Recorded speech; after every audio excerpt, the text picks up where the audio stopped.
5 दिग्गजों को भारत रत्न देकर मोदी ने खेला बड़ा दांव। चुनावी साल में दिग्गजों को सम्मानित करने के पीछे बड़ी राजनीति। कर्पूरी ठाकुर, आडवाणी के बाद चौधरी चरण सिंह, स्वामीनाथन और नरसिम्हा राव को भारत रत्न। चुनावी साल में मोदी सरकार ने भारत रत्न के जरिए बड़ी सियासी चाल चल दी है, जिससे विरोधी दलों की मुश्किलें बढ़ती हुई नजर आ रही हैं। चुनावी साल में भारत सरकार ने 5 महान शख्सियतों को भारत रत्न से सम्मानित करने का फैसला लिया है। जिन नामों को भारत रत्न देने का फैसला किया गया है, उनके योगदान के साथ साथ सियासी समीकरण को भी ध्यान में रखा गया है। दरअसल मोदी सरकार ने कर्पूरी ठाकुर, लाल कृष्ण आडवाणी, चौधरी चरण सिंह, नरसिम्हा राव और MS स्वामीनाथन को भारत रत्न देने का फैसला किया है। चलिए एक एक करके आपको बताते हैं कि किस तरह मोदी सरकार ने ये मास्टर स्ट्रोक चला है। सबसे पहले बात करते हैं बिहार के पूर्व मुख्यमंत्री कर्पूरी ठाकुर की। कर्पूरी ठाकुर पिछड़े समाज से आते हैं और उन्होंने पिछड़ों के सामाजिक उत्थान के लिए सराहनीय काम किया है। नीतीश कुमार कर्पूरी ठाकुर को अपना गुरु मानते हैं। जैसे ही मोदी सरकार ने कर्पूरी ठाकुर को भारत रत्न से सम्मानित करने का फैसला लिया, नीतीश कुमार का मन भी बदल गया और उन्होंने आरजेडी का साथ छोड़कर बीजेपी के साथ सरकार बना ली। दरअसल मोदी सरकार के फैसले के बाद नीतीश कुमार ने कर्पूरी ठाकुर की जमकर तारीफ की थी और परिवारवाद को लेकर आरजेडी पर तीखा हमला भी बोला था। यहीं से जेडीयू और आरजेडी के गठबंधन टूटने की स्क्रिप्ट लिखी जा चुकी थी। आखिरकार नीतीश कुमार ने लालू प्रसाद यादव और तेजस्वी यादव को झटका दे दिया और बीजेपी के साथ सरकार बना ली। कर्पूरी ठाकुर को भारत रत्न देते हुए मोदी सरकार ने पिछड़े वर्ग को एक खास संदेश दिया। साथ ही जेडीयू को अपने खेमे में लाने में कामयाब भी रही, जिसका फायदा बीजेपी को लोकसभा चुनाव में हो सकता है।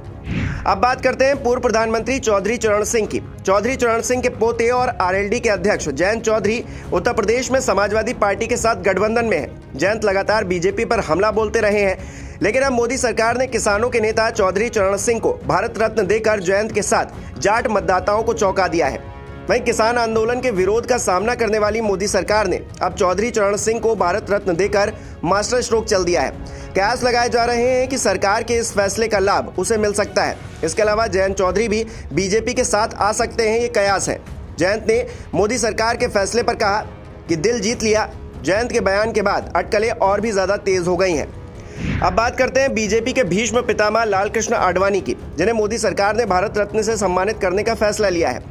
लाल कृष्ण आडवाणी बीजेपी के संस्थापक सदस्य रहे हैं। कई बार विरोधी दल भी आडवाणी के बहाने पीएम मोदी पर कटाक्ष करते हैं। पार्टी में आडवाणी का अपमान हो रहा है, ये बात कहते हैं।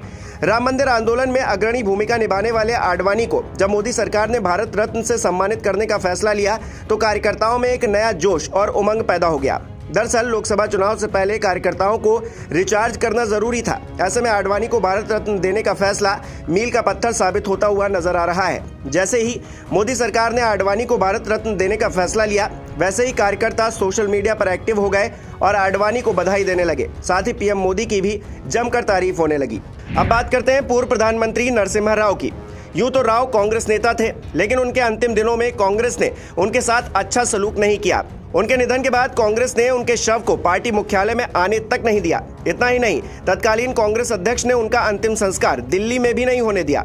ऐसे में मोदी सरकार ने नरसिम्हा राव को भारत रत्न देकर कांग्रेस को आईना दिखाया है। साथ ही पीएम मोदी ये संदेश देने में कामयाब हो गए हैं कि उनकी सरकार भेदभाव के आधार पर पुरस्कारों की घोषणा नहीं करती। नरसिम्हा राव पूर्व प्रधानमंत्री अटल बिहारी वाजपेयी को अपना गुरु माना करते थे। देखा जाए तो मोदी सरकार ने राव को भारत रत्न देकर एक तीर से 2 निशाने साध लिए हैं। अब आखिरी में बात कर लेते हैं भारत में हरित क्रांति के जनक स्वामीनाथन की। स्वामीनाथन भारत में हरित क्रांति के जनक रहे। उन्होंने कृषि क्षेत्र में अतुलनीय योगदान दिया। ऐसे में मोदी सरकार ने स्वामीनाथन को भारत रत्न देने का ऐलान कर संदेश दिया है कि कृषि के क्षेत्र में काम करने वाले वैज्ञानिकों का सरकार सम्मान करेगी। स्वामीनाथन को भारत रत्न देकर मोदी सरकार ये संदेश देने में कामयाब हुई है कि वो किसानों की हितैषी भी है। और इस तरह इन 5 लोगों को भारत रत्न देकर मोदी सरकार लोकसभा चुनाव में बढ़त बनाने में कामयाब होगी, ये गुंजाइश पूरी नजर आ रही है।